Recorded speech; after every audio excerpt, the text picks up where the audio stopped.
It is official. Georgia Tech has finally landed another wide receiver out of the transfer portal. Now, this is Jaiven Plummer. He comes over from California. Now, for my Tech fans, y'all probably going to look up his stats like, Naj, what are we doing? Well, I'm not that impressed with this pickup. Look, I understand.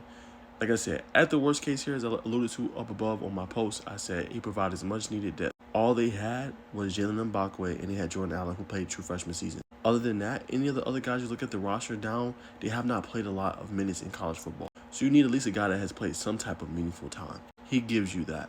The other plus when it comes to Jaiven Plummer is he's 6'3", 215 pounds. You literally just lost a receiver of that same stature in Isaiah King. I think he was 6'4", 215. So you get at least a big body type of receiver, which is what I alluded to up above in this post that I wrote about. With that height and that strength, right, again, the catches is not going to catch your eye. 2 catches, 86 yards, and a touchdown.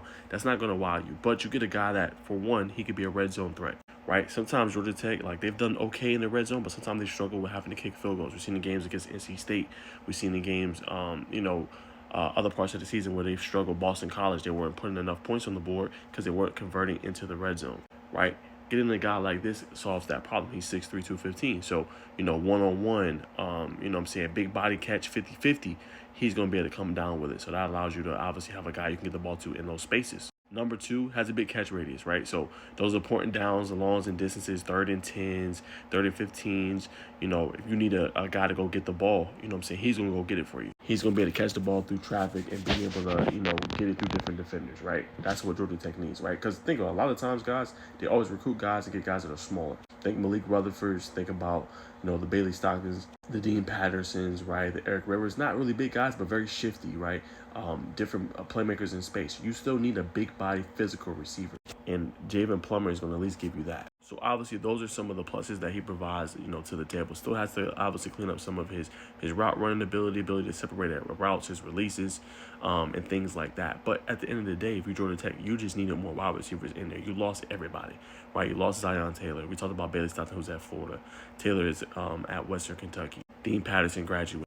Eric Rivers graduated. Jamari Bryce hit the transfer portal. Like, you didn't have too many guys that have caught a pass returning back for your team this year. So you had to get some guys that can make up, obviously, for that. They got some young guys down the pike that are going to be ready to go. Evan Haynes, Brian Gatlin.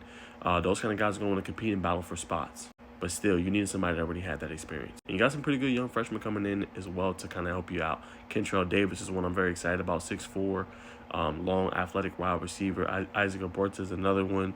You look at Jafar Geno. So the Yellow Jackets have several options, but you needed a couple veteran guys to help balance it out. In worst case, he's a depth piece.